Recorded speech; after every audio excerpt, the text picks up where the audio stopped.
जय जय रघुवीर समर्थ। नभे सार संसार हा घोर आहे, मना सज्जना सत्य शोधूनि पाहे। जनी विष खाता पुढे सुख कैचे, करी रे मना ध्यान या राघवाचे। जय जय रघुवीर समर्थ। श्रोता वक्ता श्रीराम समर्थ। जय जय रघुवीर समर्थ।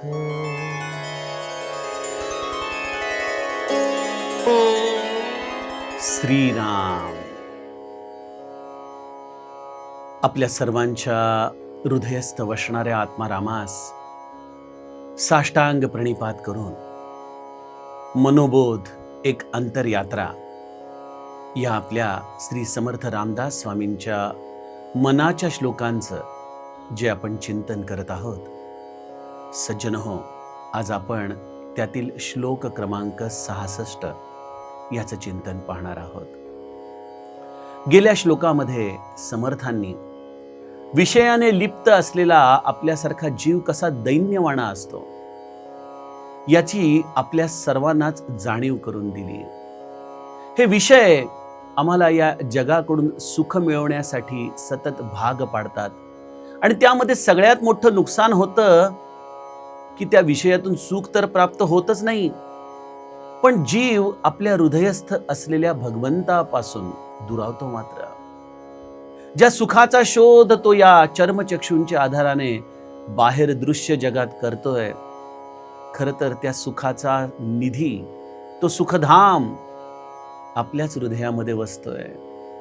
पण विषयी मनुष्य हा कधीच या आपल्या अंतरंगातल्या भगवंताकडे वळू शकत नाही। काय असेल कारण बरं? साधं कारण आहे। अगदी आम्ही जरी स्वतःला हा प्रश्न विचारला तरी त्याचं उत्तर आम्हाला स्वाभाविकपणे कळतं की आम्ही सामान्य जीव या संसाराला सत्य मानतो, या दृश्य जगाला सत्य मानतो। किंबहुना भगवंताची कृपा या शब्दाची व्याख्या जर आमच्यासारख्या प्रापंचिकांना विचारली तर ती व्याख्या देखील आमची अत्यंत संकुचित स्वरूपाची असते। प्रपंच चांगला व्हावा, मुलाबाळांचं चांगलं व्हावं, देह व्यवस्थित राहावा, इत्यादी इत्यादी। याच्या पलीकडे आम्ही भगवत कृपा या शब्दाचा अर्थ देखील समजून घेत नाही। पण खरी भगवंताची कृपा त्याच्या स्वरूप साक्षात्कारामध्ये आहे, त्याच्या दर्शनामध्ये आहे। ते एक असं आत्मिक सोलीव सुख आहे ज्या सुखाची तुलना या ब्रह्मांडामधल्या कुठल्याही गोष्टीशी करताच येऊ शकत नाही। आज आम्ही ते सुख प्राप्त न केल्यामुळं आम्हाला हा संसार रूपी सुखाची गोडी लागलेली आहे। म्हणून समर्थ आज आम्हाला आजच्या श्लोकामध्ये सांगतात की नव्हे सार संसार हा घोर आहे। हा संसार जो तू सार रूप मानून बसलेला आहेस ना बाळा, तो खरं तर सार नाही, त्याचं खरं रूप अत्यंत घोर आहे। जसं शूर्पणखा एका सुंदरीच्या रूपामध्ये रामासमोर आली, जसा कालनेमी एका तपस्वीच्या भूमिकेमध्ये हनुमंताची वाट अडवण्यासाठी म्हणून बसून राहिला, जसा रावण एका यतीच्या रूपामध्ये येऊन सीताजींचं अपहरण करतो, त्याचप्रमाणे हा संसार सुखाचा आभास आमच्या समोर निर्माण करतो आणि आमच्या हृदयातली जानकी रूपी भक्ती तो पळवून नेतो। हा असार रूपी संसार आमच्या या हनुमंत रूपी उड्डाणाला एक प्रकारे खाली खेचून घेतो। ही दंभधारी शूर्पणखा ही संसाराच्या रूपातच आमच्या जीवनामध्ये येऊन आम्हाला वेगवेगळी प्रलोभनं दाखवते. सज्जनो, इथं गरज आहे सावधानतेची. आम्हाला त्यांचं मूळ रूप जाणून घेण्याची. ज्याला ते मूळ रूप कळालं तो कधीच या संसार रूपी गोष्टीच्या नादी लागणार नाही. म्हणून समर्थ म्हणतात, नव्हे सार संसार हा घोर आहे.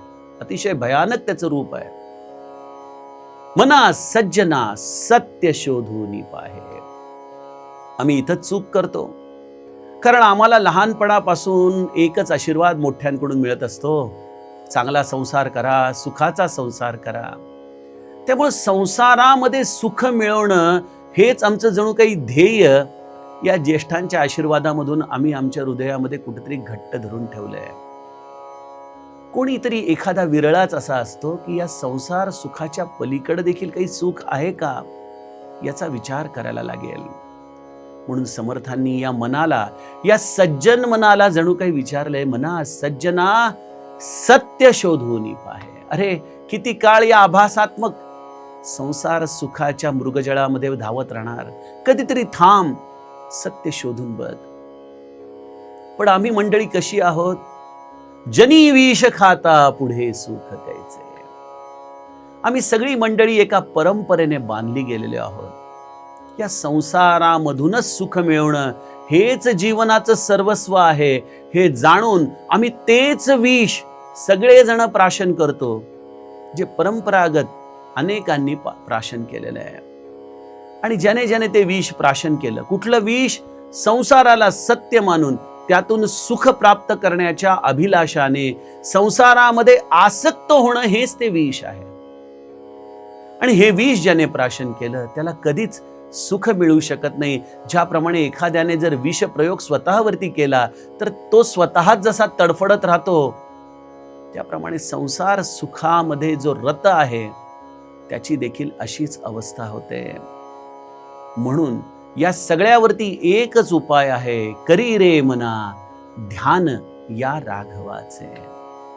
या संसार सुखामधून जर बाहेर पडायचं असेल, जर त्याचं सत्य स्वरूप जाणायचं असेल, खऱ्या सुखाची चव चाखायची असेल, तर हे मना एकच कर, करी रे मना ध्यान या राघवाचे. सज्जनो, संतांनी या संसाराचं खरं स्वरूप जाणलं बरं. ही त्याच्यामध्ये दडलेली ही शूर्पणखा काय, कालनेमी काय, किंवा हा यतिरूपी रावण काय, जो या संसाराचा वेश घेऊन आमच्या जीवनात येतो, त्याचं खरं स्वरूप संतांनी जाणलं. म्हणूनच की काय, श्री ब्रह्मचैतन्य महाराज गोंदवलेकर वयाच्या 12व्या वर्षी या संसाराचा त्याग करून बाहेर पडले. माझे समर्थ विवाह बंधनातून स्वतःची सुटका करून बाहेर पडले. परंतु केवळ संसार त्याग म्हणजे संसारातून बाहेर पडणं नाहीये. हा प्रपंच जो आम्ही आमच्या अंतरंगामध्ये सुखाच्या अभिलाषेने घट्ट धरला आहे ना, त्याचा त्याग. आणि त्याही मध्ये महत तपश्चर्या ही आहे की संसारामध्ये राहून तो त्याग करता येणं. म्हणून नाथांचा प्रपंच हा आदर्शवत प्रपंच म्हणून सांगितला जातो. गृहस्थाश्रमामध्ये राहूनही प्रपंचीक नाही जया ते उपाधी, असं हे आमच्या नाथांचं दैदिप्यमान रूप होतं. सज्जनो, काय दिसलं या संतांना या संसार सुखामध्ये जो रत आहे अशा माणसाकडे पाहून? श्री ब्रह्मचैतन्य महाराज एक गोष्ट सांगायचे. एकदा एका कुत्र्याला एक हाडूक मिळालं म्हणाले, आणि ते हाडूक मिळाल्यामुळं कुत्रा अत्यंतित झालं. ते हाडूक तो चघळू लागला, चावू लागला, इतका चावू लागला कारण त्याला असं वाटत होतं की त्या हाडुकामधून आपल्याला काहीतरी रक्त, काही ना काहीतरी स्वाद ज्याच्यामुळे आपल्याला प्राप्त होईल अशी वस्तू मिळेल. पण झालं भलतंच, हे हाडूक चावता चावता त्याच्याच मुखामधून रक्त येऊ लागलं. पण त्या कुत्र्याला कुठं कळतंय की हे आपल्याच मुखातून रक्त येतंय? त्याला वाटलं की आपण केलेल्या प्रयत्नाचं हे फळ आहे की या हाडकामधून रक्त येतंय. आणि त्यामुळे ते आणखीन मस्तीने, आणखीन चाव घेऊन त्या हाडकाला चघळू लागलं, चावू लागलं. सज्जनो, ही गोष्ट जरी एखाद्या श्वानाची असली तरी ती एखाद्या प्रपंचामध्ये अत्यंत रत झालेल्या जीवाची खऱ्या अर्थाने ही गोष्ट आहे. हा प्रपंच रूपी हडूक आम्ही चगळत राहतो. आम्हाला वाटतं की हा प्रपंच सुखमय होईल, हा आनंद देईल, आणि त्यामुळे आम्ही अतिशय मनापासून हा प्रपंच करतो सुख मिळवण्याच्या अभिलाषेने. पण हा प्रपंच कसा आहे? आपल्याच मुखातला रक्तस्राव. आपल्याला असं वाटतं की ते सुख त्या हाडुकापासून मिळतंय, त्याप्रमाणे तो आपल्या स्वतःचाच क्षय करत असतो, आपल्या स्वतःच सुख तो ओरबडत असतो. अशी या प्रपंचाची अवस्था आहे खरं. त्यामुळे संतांनी प्रपंच करावा नेटका हे सांगितलं, परंतु आम्ही केवळ तेवढी एकच ओळ जाणतो आणि त्यामुळं दिवस रात्र त्या प्रपंचाला नेटका करण्याच्या भानगडीमध्ये पडतो. परंतु आम्ही हे सूत्र विसरून जातो की त्याच दशकामध्ये 19व्या दशकात समर्थ दासबोधामध्ये हे देखील सूत्र सांगतात की प्रपंच मुळीच नासका. काय आहे प्रपंचाचं स्वरूप? प्रपंच मुळीच नासका, विवेके करावा नेटका, विवेके करता फिका होत जातो. हा प्रपंचाचं स्वरूप तुम्ही समजून घ्या. तो प्रपंच हा मुळी नासका आहे आणि तो नासका प्रपंच विवेकाने नेटका करावा. आणि मग एकदा का तो विवेकाने तुम्ही नेटका केला की मग त्याच्यातला रस फिका होत जातो आणि मग मनुष्य प्रपंचामध्ये राहूनही प्रापंचिक राहत नाही. गृहस्थाश्रमी असूनही प्रपंचामधून सुख घेण्याची त्याची वृत्ती ही कुठेही त्याला भगवत विन्मुख करत नाही. काय करायचं नेमकं? प्रपंच मुळीचं नासका या शब्दाचा आम्हाला पहिले नीट अर्थ समजून घेतला पाहिजे. सज्जनो, आपण कधी आपल्या आयुष्याचा एक थर्ड पार्टी म्हणून विचार केलाय का? एक त्रयस्थ होऊन विचार केलाय का? बघा, सकाळी उठल्यापासून सूर्योदयापासून ते रात्री अंथरुणावरती पाठ टेकेपर्यंत आम्ही नियमितपणे एकसारख्याच गोष्टी करतोय. सकाळी उठायचं, ब्रश करायचा, स्वतःला आवरायचं, पटापटा काय जे असेल थोडंफार साधन करायचं, प्रपंचाला लागायचं, नोकरी धंद्याला लागायचं. स्वयंपाकघरामध्ये गृहिणी माता आपापल्या कामामध्ये रत होता. दिवसभर त्या प्रपंचासाठी झटायचं. संध्याकाळी दमून भागून घरी परत यायचं. मुलाबाळांच्या आधाराने थोडंफार सुख घ्यायचं आणि पुनश्च तीच पुनरावृत्ती दुसऱ्या दिवशी सुरू. बघा, मला आठवतं लहानपणी मी मराठवाड्यामध्ये एकदा गेलो होतो वडिलांच्या बरोबर आणि तेव्हा माझ्या डोळ्यासमोर ते एक दृश्य सारखं मला जाणवतं. तेलाचा घाणा असायचा बघा. जुन्या काळी काही इलेक्ट्रिसिटी मोटर्स नसायच्या. बैल हा त्या तेलाच्या घाण्याला जुंपलेला असायचा आणि तो बैलाला सतत त्या घाण्याच्या भोवती फिरवलं जातं. त्याला ती झापडं लावली जायची जेणेकरून त्यांनी इकडं तिकडं बघू नये. तो सतत फक्त फिरत राहायचा. मला असं वाटतं की आम्हाला देखील या दिनश्चर्य रूपी घाण्याला आम्ही बांधलं गेलेलो आहोत. पुन्हा पुन्हा तेच करतोय, पुन्हा पुन्हा तेच करतोय. खरं तर आम्हाला कंटाळा यायला पाहिजे ना हो कधीतरी, पण आम्हाला कंटाळा येतच नाही. कारण आम्हाला त्या प्रपंचामधून त्याचं नासक स्वरूप कळालेलं नाहीये. बघा, लहानपणापासून आम्ही कित्येकदा वाळूमध्ये घरं बांधायचो, घर घर खेळायचो. लहानपणी कोणी डॉक्टर व्हायचं, कोणी आणखीन काही. आणि मग त्या वाळूच्या बोगद्यांमध्ये आपलं घर बांधून आपण खेळताना इतके रत व्हायचो.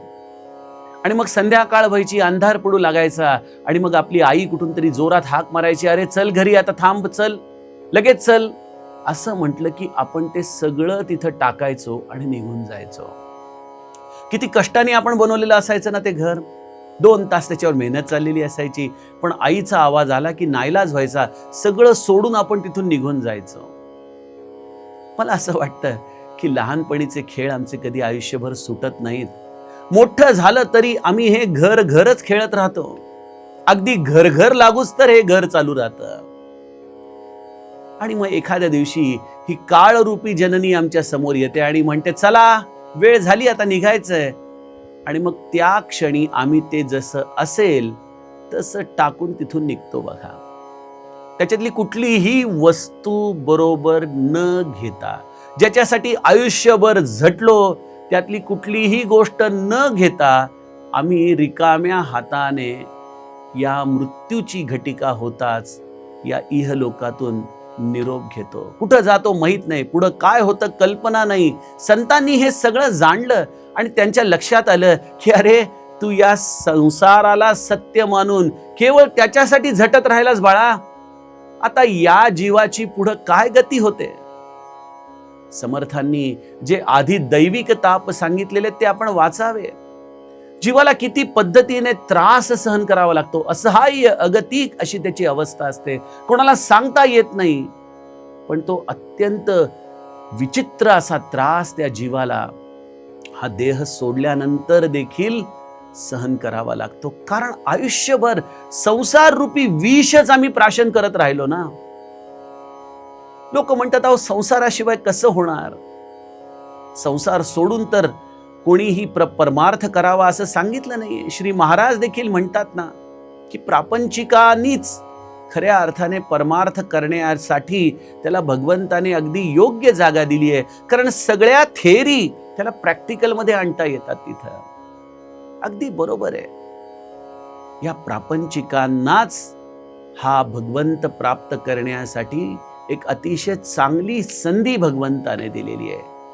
मग यासाठी एकच गोष्ट करायची आहे की त्या प्रपंचामधून सुख मिळवण्याची जी आमची धडपड चाललेली आहे ती धडपड आम्हाला कुठंतरी शमवायची आहे. आपण म्हणाल धडपड शमवायची म्हणजे नोकरी धंदा सोडायचा का, पैसा अडका सोडायचा का? नाही, ही सगळी कर्तव्य कर्म करायची आहेत. पण हे माझ्या सुखाचं साधन आहे या भावनेला आम्हाला तिलांजली द्यायची आहे बघा. आणि सगळा परमार्थ ज्याला एकदा का हा दृष्टिकोन ठेवून करता आला ना त्याला प्रपंचिक नाही तया ते उपाधी. त्याला कधीच प्रपंच हा भगवत प्राप्तीमध्ये अडथळा ठरू शकत नाही. आपल्या कर्तव्यांना तो अत्यंत चोख पद्धतीने करतो. हा भगवंताचा प्रपंच आहे हे जाणून त्याचा हा दास या प्रपंचाची सेवा इदम न मम या भावनेने करतो. कारण भगवंतानेच त्याला या प्रपंचामध्ये घातलंय ना. श्री महाराज म्हणायचे प्रपंच मिथ्या आहे मान्य आहे, पण तो देखील कोणी तयार केला? या भगवंतानेच तयार केलाय ना. मग या मिथ्या प्रपंचाला आपण त्याचा प्रपंच मानून करावा.